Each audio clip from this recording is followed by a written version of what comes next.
All right, and we are recording. Thank you for joining Okay. me, Martin.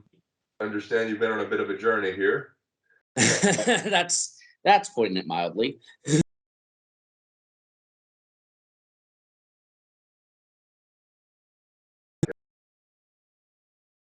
And you've been on a writing journey for a couple of years. Tell me about that.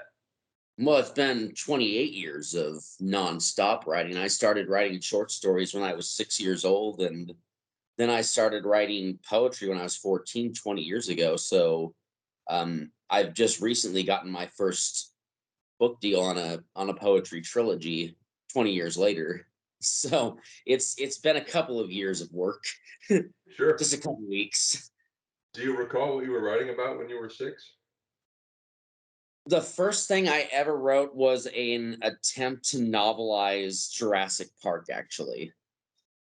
Tell me about that. Well, I didn't know that Michael Crichton existed. I all I knew was the movie Jurassic Park, so I wanted to write a novelization of the movie. And then my aunt Kathy read it. It was like 50 pages. My first story was a 50-page summation of Jurassic Park, essentially.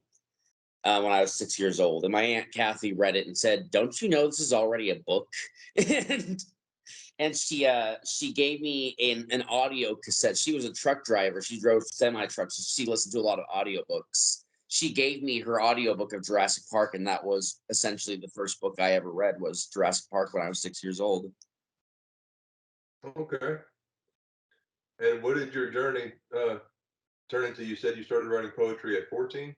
I was 14 when I started writing poetry. I was there was this movie again. It was a movie that inspired me because I wasn't much of a reader in those days. I became more of a reader later on, but this actually is what started the reading essentially. Apart from like Harry Potter when I was a kid, when I was 14 years old, there was a movie called Wit about this John Donne scholar who was suffering ovarian cancer, and she specialized her specialization in John Donne was the Holy Sonnets, and I got curious.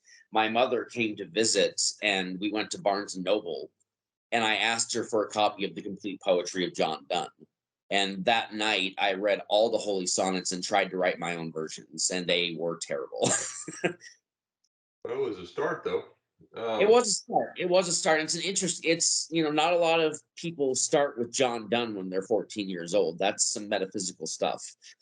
sure. Well, in 14, that's what, late middle school, so getting into high school. That's late middle school. I was in eighth grade when I started writing poetry. It was November 22nd. I know the exact day because I still have the receipt for the book of poetry. What were you always drawn to, the English in school and writing? From a very early age, yes, I was always interested. Like learning the alphabet was fun for me when I was in Yeah. kindergarten. That was enjoyable, and I always had a love for English. And when I was a child, uh, it was all movies when I was a child. I didn't start reading until around the time I first played Ocarina of Time when I was 10 years old. You had to read that game. I didn't start reading until I was probably about 10 years old. So it was all movies to begin with. And one of the things that I liked in the films were the villain characters like Emperor Palpatine and Judge Doom and all those people. And They had the best dialogue. And I think that's where it started as far as poeticizing my feelings came from was from listening to that dialogue because it's so elegant and so powerful the way villains speak in those old films. I Did still you, love villains. what's that? I still love villains. Whenever I watch a movie, I watch out for the villain. It's very rare that I watch movies these days, but one of the first movies I ever saw when I was like 5 years old or 4 years old or something like that was Silence of the Lambs. My dad didn't censor anything, and so I knew Hannibal Lecter's dialogue from a very early age, and I think that probably started some of this. That's a hell of a start. How old did you say you were?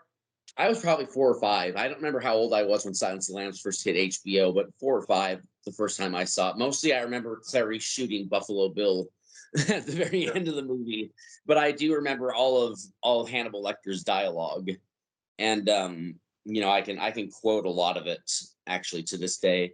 Yeah, that's a hell of a start. All right, so did you do well in school? Did you attend college? I dropped out of college because I was doing a lot of drugs at the time. What were you studying? I was studying English. Okay. That's What was all I studied. I was taking various classes, but I only paid attention to English 101 and 102. That's all that I paid attention to. My 101 teacher wanted to get me into Harvard. She I don't know what that process would have been, but she wanted to get me into Harvard's English program somehow. That's because she believed I was so advanced with my English that I could get into Harvard, but I was experimenting with a lot of hallucinogens and a lot of narcotics back in those days, so I kind of lost interest in college.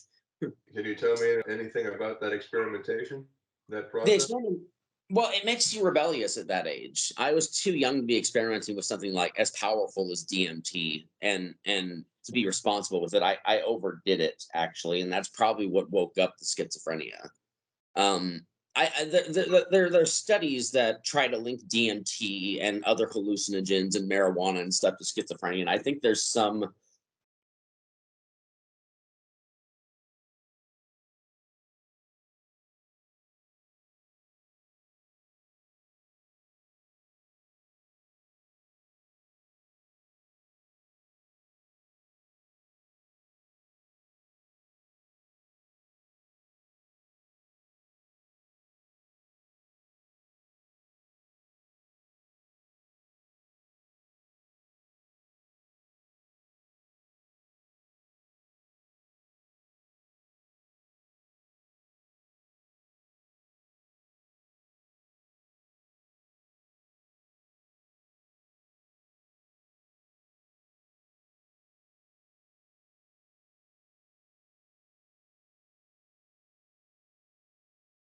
20 times. So 20 times. I did it 20 times. Yeah. it took the 20th time to see It something took the that's 20th time for me to realize maybe I shouldn't be fucking with this. that it's time to stop. Yeah. My thing is I inherited a very addictive personality from my father and my mother, both very addictive personalities. Dad was big into narcotics and amphetamines. Mom did things too. I don't want to say what she did because she's still alive, but uh, but um, but dad was very highly addictive personality, and I inherited that. And so when I get into a drug, and this is why I avoid drugs, I have to do it all the time. I have to always be high when I'm doing drugs. Hmm. So you get into all this experimental substances and you're in college for English. You take these 101, 102. That sounds like maybe 2 semesters. Did you drop out immediately Yeah, after that? I did two semesters, and then I had that bad trip. And but like I said, DMT and other hallucinogens and narcotics and everything that I was doing made me extremely anti-establishment. So I decided that I didn't want to do college. I wanted to teach myself everything, and that's when I started reading 100 books every year. Okay. So I was about 22 years old when I started reading a minimum of 100 books a year. And I Was, did that until I was 29. was that a conscious effort, intentionally saying 100 It books? was intentional. I started on New Year's Day every year. It was my New Year's resolution every year was to read at least 100 books. And I would read more than 100. It would take about 9 months to read 100 books. And then I would keep reading until around November. Then I would just stop reading. And then January 1st comes around and I'd start the whole process all over Well, I've found I can start again. 5 books a year and never finish them. I burned myself out on reading. When I stopped at the age of 29, I remember I was reading the Game of Thrones series, the Song of Ice and Fire, and I looked at one of the books and felt this pain in my stomach, and I was like, I can't do this anymore. It's only in the last, I would say, 8 or 9 months that I've started reading 3 books a month again. This may be impossible to answer, but of the hundreds of books you've apparently read,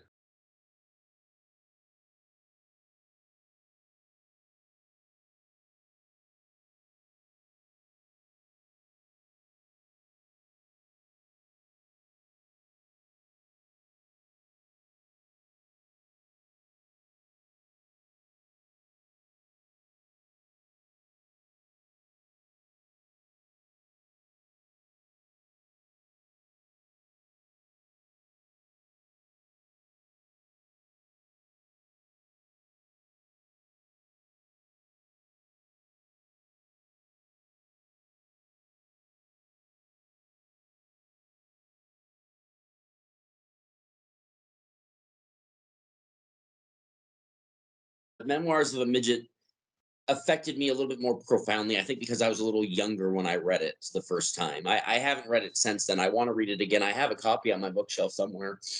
But yeah, Memoirs of a Midget by Walter Delamere and Jean Genette's Our Lady of the Flowers were the two. And William Kennedy's Ironweed was another one that really burst my mind. What is that about? William Kennedy, Ironweed won a Pulitzer Prize, I believe. And then that was also when I introduced myself to Cormac McCarthy, who is one of my top three English writers. Okay. So I have been following, of course, along on Facebook. You've been acquiring a lot of interesting books lately. Do you have any that Yes. you just acquired that you're especially interested in diving into? It's another Jean Genet novel. Actually, it's called Miracle of the Rose. It's about I'm reading it right now. I'm a little over halfway through. It's my second Jean Genet novel. It's about a prisoner who falls in love with someone on death row, essentially, and it takes place during the Nazi occupation of France. Jean Genet was a French writer, but even with an English translation, it's almost like the translations of Les Fleurs du Mal by Charles Baudelaire. It's absolutely stunning literature. If I had to pick a favorite French author, it might be Baudelaire or it might be Jeanette. I mean, they're better than Hugo in my opinion. Those two. Interesting. I'm not familiar with much of that myself. Well, Les Fleurs du Mal is a poetry collection. Baudelaire was the one who brought Edgar Allan Poe to France. Essentially, he translated pretty much all of Edgar Allan Poe's work into French, and Sure. he wrote his own book called Les Fleurs du Mal that got him into a lot of trouble. In fact, I think he actually served some jail time for writing it. No kidding. Yeah, because back then you couldn't write whatever you wanted to. There's more freedom now because of people like Baudelaire. There's more freedom of expression now. I mean, obviously there are some topics that are a little taboo that you probably don't want to write about, but you could get away with them these days because of people like Baudelaire going to jail for what they wrote. Interesting.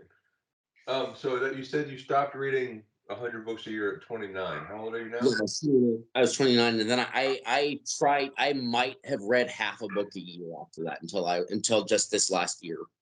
And how many years has it been now? I'm 34 now, so about 5 years. 5 years. What did you do? What did you do in the interim? What were you occupying your time Yes. with in those 5 years? I was having a lot of mental breakdowns. I had a mental breakdown when I was 24 and a mental breakdown when I was 28. Can you tell me about that? Well, the first one was 6 months after my father died. Witnessing a Okay. suicide really kind of destroyed my psychological foundations. And the thing is, I was already suffering pretty tremendously from the schizophrenia at that point. I had really recovered from that first hit by that time. I was doing really well, and then he committed suicide, and then everything went to shit again. Uh, when I was 28, I think I was 28 when I was either 27 or 28 when I had the second breakdown. I think I was 27. I can't remember. 6 years ago. It was 6 years ago, and I'm 34 now. So I'm 28. yeah, 28. I was 28 years old when I had that second breakdown. But that was because I stopped taking my medication, which is common. It's very common for people with this disease to think they're doing, with any mental disease, to think they're doing fine after a while, and then they stop taking their medication, and then they find out, well, maybe I should have been taking my medication. I almost didn't recover from that one. If I had not decided to take medication when I was in the hospital, I probably would not have come out. And the only reason why I started taking medication was to go home. But I realized midpoint through my stay at the hospital that and I went to state hospital that time. That was the first time I was just in a regular institution. This second time I actually went to state for a while. And the Where was I going with this? I almost didn't come out. I only started taking the medication because I wanted to go home. But about 3 days into taking the new regime at state hospital, I was doing a lot better and decided that I needed to stick to the regime. And I've been taking medication ever since. That leads me very interestingly into sort of how we met. Mhm. We met on Facebook, I believe, in a creative writing group, if I'm not Yeah, mistaken. it was a creative writing group. Yeah, I think the group's actually called creative writing. And I forget what you posted, but I commented and we started talking, and I got involved in a project called Brother of Death. Yes. I believe you told me you wrote that in a surprisingly short period. I Uh, wrote Brother of Death in 18 days. 18 days. I think I was excited about the new technology of Kindle Vella, so I was just posting and posting and posting and posting because I was so excited about that new technology. But the point of publishing that book the way that I did was to find an editor, and then you stepped up. So Well, and I'm absolutely freelance. I'm certainly glad to have had the opportunity. It's a very interesting story. Did that idea come complete up front, or how? What is your writing process? I don't know what my writing process is. I don't have an answer for that question. It just happens. It like when I'm writing poetry, I write poetry almost every day. I write a new poem almost every day. And I have no idea how I do it. Hmm. None. I mean, Bate C. Carmen, I think, was an imaginary friend when I was a child and just manifested into a poetic voice in my head that the medication hasn't managed um, to silence. And that's probably where it all comes from. So it's not me. It's a voice in my head from the schizophrenia. Well, I'm thankful that he still has a voice. Can you tell It me? was silenced for about a year. When I started taking a drug called haloperidol, I was on 10 milligrams a day and I couldn't write for a year. When I got down to 5 milligrams, I was able to write again. I started writing again a year later after being on that drug when I got down to 5 milligrams. And right now I'm getting off that drug. I'm at 2 milligrams and Bate's getting a little antsy. So, so I don't know what I'm going to be creating once I'm off this pill, which my meds manager says you're ready to be off this pill. It's been 6 years without an incident. You can get off this pill. Well, can you tell me about your experience, your actual writing experience, writing Brother of Death and publishing it the way you did? Yeah, it's kind of dim now, because I forget my work when I'm done writing it. It's funny. People will come up to me. Well, they won't come up to me. They'll type to me on Facebook or on Twitter or wherever and say I really liked such and such poem, and I'm like, I don't remember that one. But but it's kind of vague now what I wrote with Brother of Death. I remember a couple of things, but mostly I remember trying to convey the narrator's emotional state was what I mostly was trying to do because I'm a very emotional writer. I try to capitalize on emotions specifically. It's more important to delineate an emotion for me than it is a scene, basically. Um, but I think I put the right amount of details into my prose. My poetry is another story. I think sometimes it's a little too deep, but um, but my prose, I like to think I put a little. I put just enough detail in there because some writers that I admire overwrite the details and some don't put enough detail. So I try to find a safe middle ground. And with Brother of Death, I like to think that I put enough detail. That's what I mostly remember about writing it was paying attention to the details, like the way that I would pay attention to my father when he was painting or illustrating. Um, I learned a lot about writing from watching my father paint. Actually, oddly enough, um, but what I most remember about Brother of Death was trying to make the reader question reality. That's what I'm trying to do with my prose these days. The novel that I'm working on now begs the question, what is sanity? And I tried to ask, what is reality with Brother of Death? Well, no, you were certainly successful. Towards the end of that book, I was certainly lost in thought. Um, did you write it in segments where obviously the scenes in the apartment that are sort of the core of the character's kind of obsession, Mm, um, and then of course the scenes in the state hospital and then at the camp. the camp, yeah. But was that written in stages, or did the ideas No, kind of? it was all written sequentially. Yeah. It was all written in sequence because, like I said, I was so excited about that Kindle Vella technology that I just wrote it all in. I wrote it in chapter by chapter by chapter. So that could be segmental if that's what you mean. But uh, no, I wrote it all in sequence. Nothing was written beforehand. I didn't do a Kafka thing where I wrote like the last chapter first or the middle chapter first or whatever. Did you find an audience that you were hoping for on Vela? Yeah, actually, I did. I found a pretty decent audience on Vela. Not as big as I was hoping for, but right now I'm looking for a literary agent for that book to try to find an actual audience for it because I feel it's a story that people will enjoy. And I've had people who did read it that said it's better than what most people are writing these days. So hopefully they're right. Yeah, I hadn't read anything like it. Like I told you, there were some scenes that were a little tedious for me, but after talking to you with the appropriate references, it made sense. Well, I know what you were mostly peeved by was the journalistic stylization, and I did break that out. I did listen to you with that because it did feel like it was too diary like. And it's funny that it turned out that way because a lot of my early short stories and novels were written in the form of letters. The way that Bram Stoker's Dracula was written as diary entries. A lot of my early work was written in the form of correspondences between characters and diary entries and stuff. And I think a little bit of that stuck to Brother of Death. But when you brought it up, I realized that's a mistake right there. I need to fix that. So I remedied it. Well, good. Yeah, and I haven't seen the final copy, or no, I haven't looked over the final copy. I know I've committed to recording your audio book for you one of these days. Yes, yes, I look forward to It's doing on it. my list. It is on my list. Yes. Hopefully All there are right, no so names that are difficult to what's that? hopefully there are no names that are difficult to pronounce. We'll work through that, and I'll touch base with you. So, what is the? I have no idea about it. What is the process of finding a literary agent for a book? Well, I don't know what it is. I'm learning as I do it. I've gotten 4 rejection slips out of the 23 that I've sent it to, and several of them there's a 6 to 8 week period in which an agency will get back to you, and several of them haven't even got back to me within that period, which means no. 4 of them have said no. One of them only said no because it wasn't long enough, but I'm not going to add 30,000 words of fluff to it. That would ruin the whole story. No, But it's a very concise, kind of perfect amount of words for me. yeah, it's I try to keep my novels below 300 pages.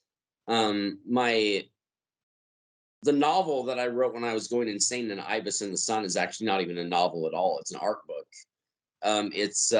It's only 140 pages without the illustrations that I put together. I wrote that book and wrote, illustrated, and edited that book in 3 days, and then lost my mind. So, Can you tell me about that?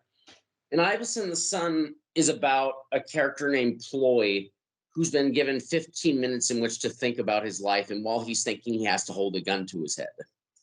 Um, it's written primarily in anagrams, which is supposed to be the word salad of um of schizophrenia. And there are illustrations like on every page. I made an illustration on every single page, pretty much. Every page has one illustration at least. Very few don't. There the purpose of he's in a mental institution, which is actually mentioned in Brother of Death, the Etna Institution in Washington.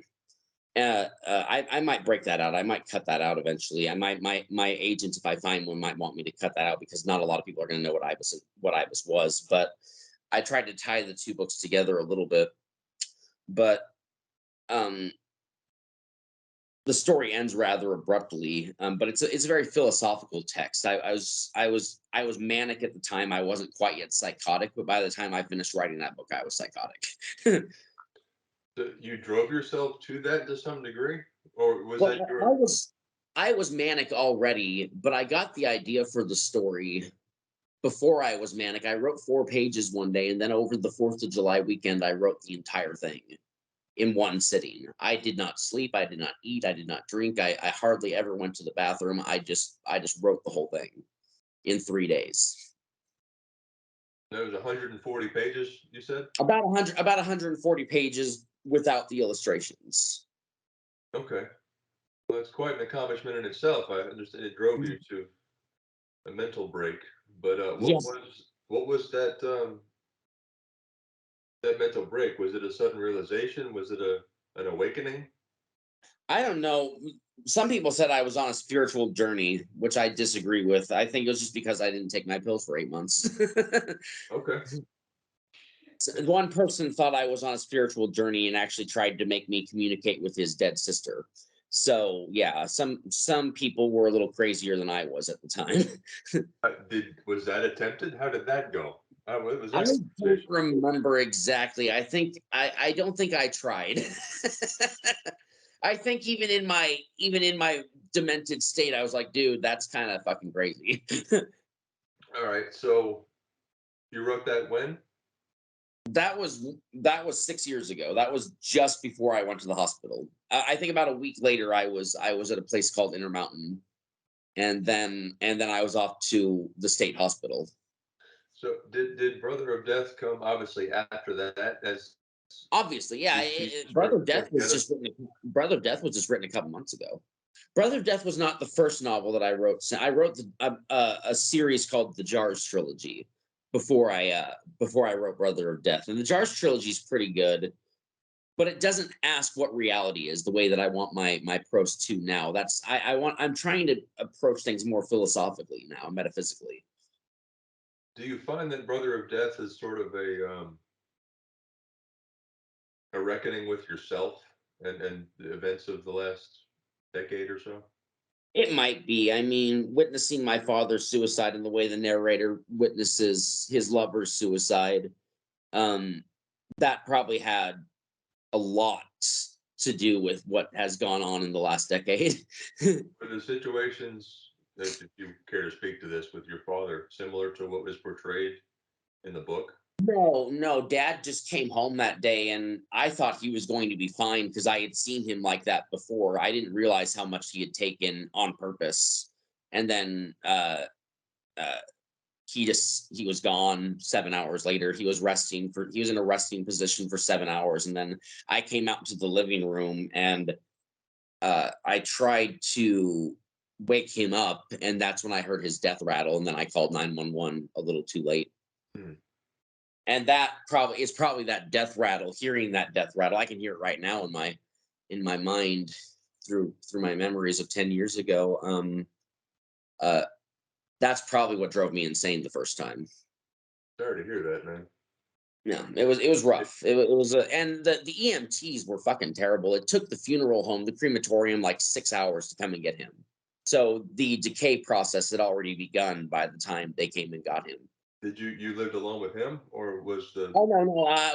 He had a wife at the time. They were doing okay, not tremendously well, but he was in so much physical things that I didn't know. I didn't know he had terminal cancer, for example, hmm, um, in his spine, and he had melanoma, and he had 10% of his lungs left from a lifetime of smoking and using chemicals for his sign painting work, but without a mask on.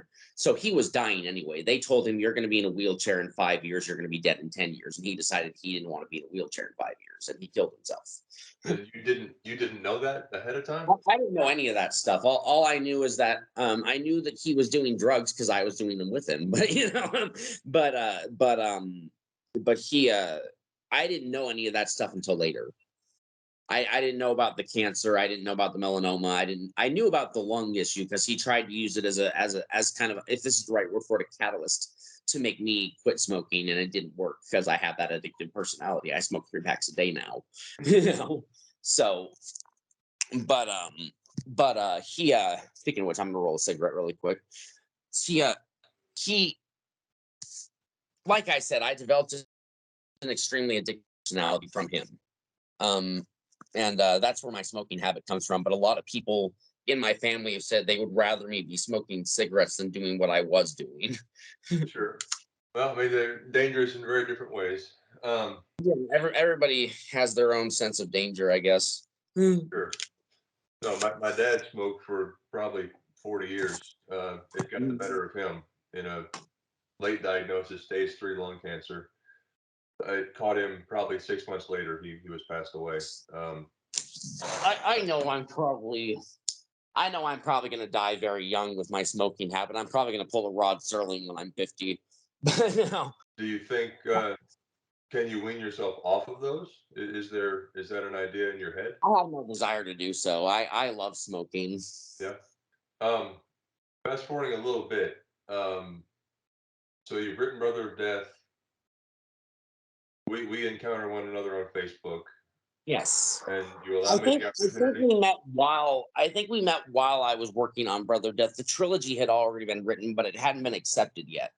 You were still publishing almost weekly to Vela. Oh That's no, it was when almost every day. It was almost every day that I was publishing on the Bella. I, that's when I come across you. You sent me the manuscript, and I certainly appreciate the opportunity, man. It was very interesting. Not a book I would normally have read, possibly not one I'd have purchased off the shelf, but I'm very grateful that I did. It was a very interesting sort of self-analysis Mm, to me. That's kind of what I got out of it on the first read through, and was very curious what your background was to have created that story. mm, So anyway, in the meantime, we get that edited. Hopefully, you're successful in finding an agent and a publisher, and mm. we can see what happens with that. It's I'd like to see that out there in the ether. Yeah, and Uh, then like we said at the beginning of the program as I'm going to call it. Those of you who read the book will know what I'm talking about. uh, the trilogy's coming out next year, the poetry trilogy.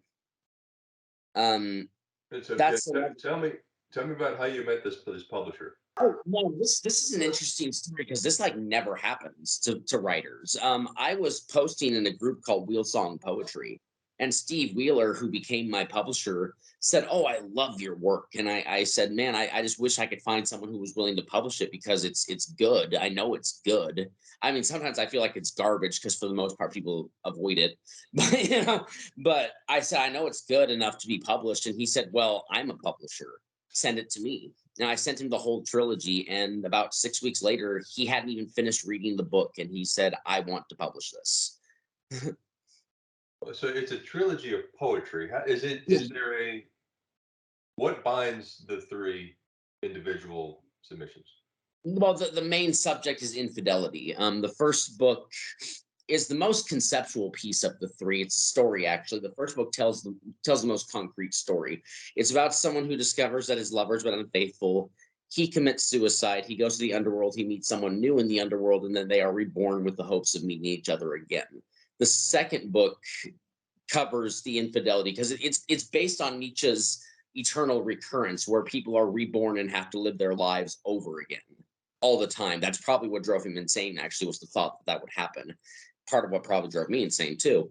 But the second book covers the infidelity, and then the third book is the acceptance stage. The 5 stages of mourning are covered in the third book. And who is the publisher again? And when could we expect to see this The, available? the publisher's name is Steve Wheeler, but it's the publishing company is Wheel Songbooks in the United Kingdom. It's going to be available on Amazon as well as in bookstores. So I'm going to be in bookstores. Nothing better than that.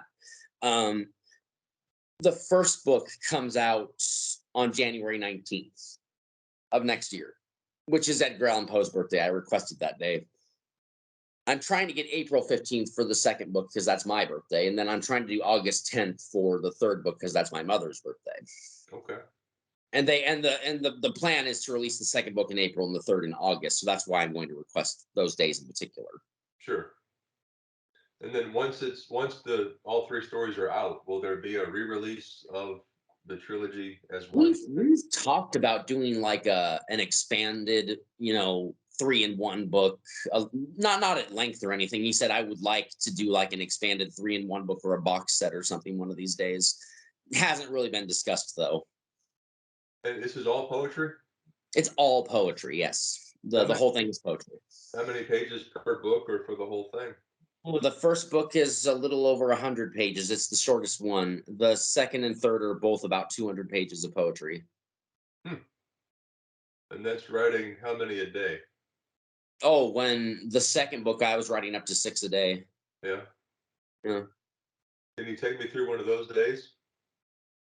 Well, I don't want to mention names because to protect the innocent, but my lover at the time was cheating on me.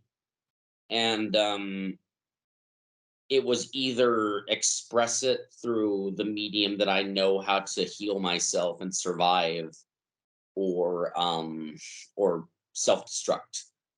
And that's when I realized what writing is for me. Was when I was that the second book, the third book's actually the best in the trilogy, but that second book's my favorite because that's when I really emerged as a writer. 20 years later, 19 years of writing, and that's when I really started writing. If that makes any sense, was that second book. Okay. And was this after Brother of Death, the actual writing, or No, no, this was before Brother of Death. Brother of Death hadn't even thought of at the time. okay? I knew that I wanted to write a book about fatal insomnia, but I didn't know what direction to take it in. We were still together when I came up with the idea of writing a book about fatal insomnia, which is one of the aspects of Brother of Death is fatal insomnia. It's a real thing. You just stay awake for 3 years and then die. you know? um, Tell me more about that. That was a question I had. Is that not something you have? That's something you encountered along the way? it's no. My sister brought it up actually during a phone conversation. We were talking about just causes of death because my sister's just about as morbid as I am, and and she said, "Do you know that you can die from lack of sleep?" And I said, "That's bullshit." And she told me, "No, look it up. It's called familial fatal insomnia." I watched a documentary about it. I watched a couple documentaries about it and thought that would make a really good story. And Okay. it says in the dedication part of Brother of Death, I'm sure you remember that 25 people have died this way. Right. And it's the book is partially dedicated to their memory. Okay. And was that people you knew or just research you No, did? I didn't know any of them. Just from research. It was all from research. I mean, I I I know how hard it is to stay awake for 24 hours. I can't imagine not sleeping for 3 fucking years. Right. I to So prepare myself for Brother of Death, though, I stayed awake for 3 days. did you? Yeah, I wouldn't sleep for 3 days. I just kept caffeinating myself and kept smoking cigarettes to keep myself awake for 72 hours, just to get an idea of how to write the sleep deprivation scenes. Obviously, I couldn't stay awake for 3 years or even a week for that matter without losing my mind again. But I I stayed awake for 3 days to get to where I could properly write what sleep deprivation feels like. And did you crash before writing that or maintain the memory while awake and then I sleep? maintained the memory. I kept a little log of those days. I don't know where the log is now. I probably threw it away because I do that. But I kept a little like, okay, right now I'm feeling this way and I'm feeling that way. But a lot of that didn't make it into the story. It was kind of just, to see if I could, because he didn't feel tired in the story. That was the thing that made it so scary and Right. unsettling for a lot of the people that read it, is he didn't feel tired. Right.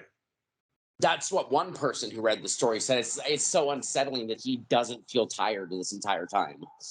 Yeah. And the feel better juice was also an interesting aspect of the book that kind of made me feel like I don't want to say too much about it, but they at the camp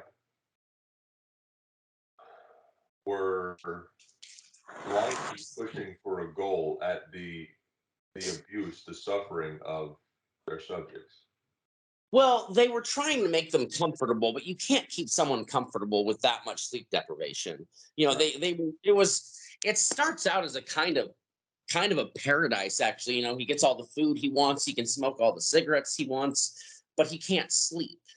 And they're trying their best to make these people comfortable. They're trying their best to make it a paradise, but it's not because they can't sleep. Well, it's well intended death management, though. It's well attended death management. Yes, it is death management essentially. Yeah, it's quite a book you've written, man. Thank you. The new So, book that I'm working on right now, the working title is The Doctors. This one doesn't beg the question, what is reality? This one's just what is sanity, like I said earlier. Um, it begins with someone getting off of his medication. So because his doctors told him to. do you find that you have any preconceived notions or conclusions for the very questions you're asking? What is No, sanity? I don't answer those questions. You probably know from Brother Death, a lot goes unanswered in my new books. I don't answer questions. I leave them. unanswered. I want the readers to determine for themselves what's going on. Like you asked me when you read the book, is any of this really happening to the narrator? And I said, well, that's for you to decide. you know, And it's because convincing. I don't want to It's answer those convincing. questions. I get that, it can be a little frustrating reading a book. Like I just recently read Cormac McCarthy's The Orchard Keeper, and a lot of things were not answered. So I know how frustrating that is. But that's just the way I've decided to work the new material, is to not answer any of those questions. Well, it certainly left me with things to ask you. It led to this very conversation, actually, which I'm thinking might be the first release of this podcast. Mm. The working title is Getting to Know You. I'm sure there's a million of them out there that called that very thing, but To know you. yeah, exactly. That goes in my head every time. Yeah, yeah. There are So, so many titles out there now. Originality there's no originality anymore. well, There's this new ways of reworking the same 26 letters. right. Well, so you're writing a new book now. What is it called? Yes. The Doctors is what the working title is. And how far along are you, and how long do you intend it to be?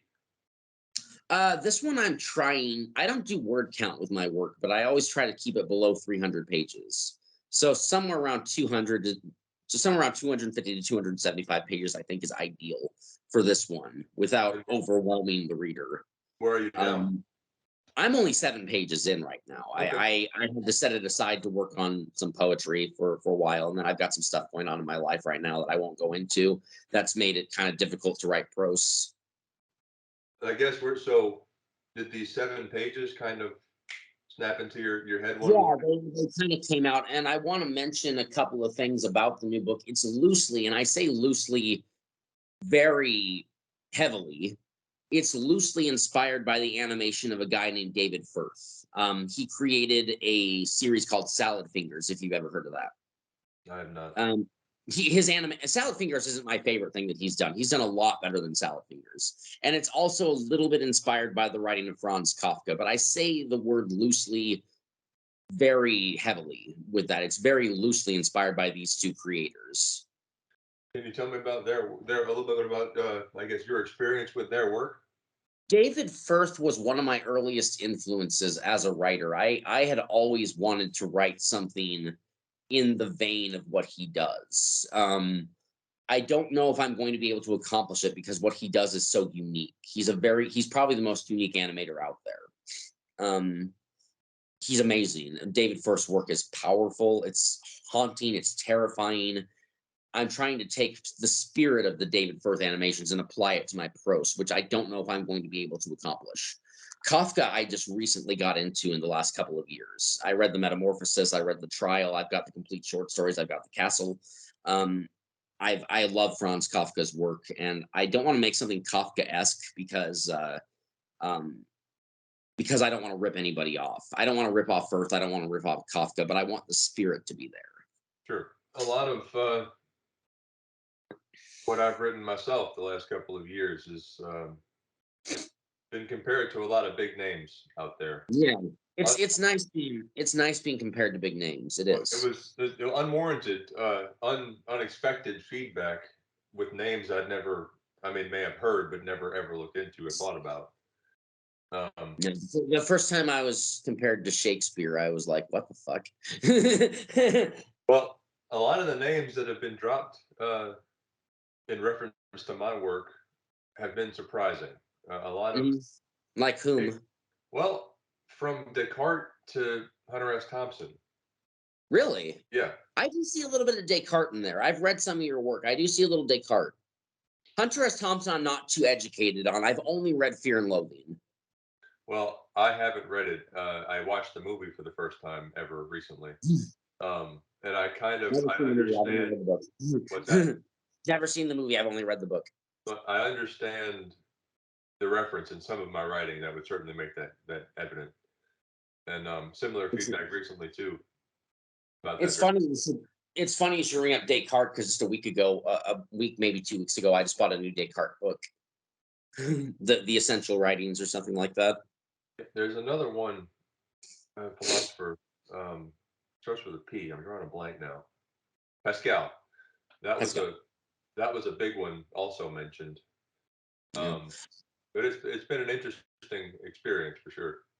I try to get away from being compared, though. I mean, it's nice. It's nice when someone says, "Oh, you remind me of Edgar Allan Poe," or "You remind me of Shakespeare," or whatever. But I try to get away from that because, apart from the fact that it's really distracting, it just puts pressure on me. You know, it puts a lot of pressure on me, especially the Shakespeare reference. You Well, know that puts too much pressure on me. I haven't felt any pressure in my efforts because they weren't forced. If Mhm. that's the thing, they weren't a job. Yeah, Uh, so I was enjoying this. What I was enjoying producing was getting that feedback. yeah, So I kind of didn't change anything, and a lot more pages came out. But yeah. I mean, well, like I said, it's nice to get those comparisons, but I'd rather just be Martin Hoyle. okay, sure, and define your own path. But Yeah. that's But also I understand why people make those comparisons. I do. I understand why. It's something that I can't really uh go into detail about, but I do understand why people make those comparisons. I can't verbalize it though, unfortunately. right. Well, making Martin Hoyle his own voice, his Mm. own his own reputation sounds to me, if I were trying that, that sounds to be a daunting challenge. It does. It is. It puts a lot of, that's why. I mean, when people make those comparisons, I'm like, well, I need to step away from doing this. I said earlier that it's really impossible to be original, but I try to be as original as possible. You know. I do. Is there anything else you'd like to touch on? We pretty much covered everything I had to ask. Well, the sun's coming up. I appreciate you waking me up at 6 o'clock in the morning. I hope uh, there's not too much Not sarcasm in that. no, it's like I said, before we go, like I said when we were on Messenger a little while ago, it's funny. I can wake up at 2 o'clock in the morning and I'm wide awake, but my alarm goes off and I can't wake up. I understand that completely. My alarm goes off a little bit after 5 every morning. I used to wake up at 4:30 in the morning, but I'm being a little less strict with myself because usually 4:30 in the morning to 11 in the morning was the best time to get writing done. But Okay. now I'm being a little more sporadic about my writing. I'm I'm uh I'm writing when it comes to me as opposed to putting it on a schedule. I've got to get away from schedules because it causes boredom and it gets tedious. Sure. A little extra stress for no reason. Yeah, I used to be very schedule oriented until the last couple of months, and now I just do things when I feel like it's time to do them, as opposed to putting a strict guideline on every single day. Because when you get into a repetition, you get bored, and that can cause depression. And the last thing I need to do when I'm living completely by myself is to get depressed. Gotcha. Well, look, let me know when the doctor's is ready to be edited if you'd like me to. Yes, definitely. I'll send it your way when it's ready. I'm not sure when it will be done. It will probably not be written quite as quickly as Brother of Death because I'm trying to be a little more meticulous with this one. But who knows? Once I actually get started on it, it could be done in 5 days. So Right. Well, if you don't mind, man, send me the 7 pages. I'm yeah, curious. I'll send you the 7 pages to see what you think of them. I'll send them to you right now when we're done talking. Cool. Well, Well, look, thank you for having me on your podcast. It's nice to be on absolutely. the first episode. Great talking to you, man. We'll be in touch.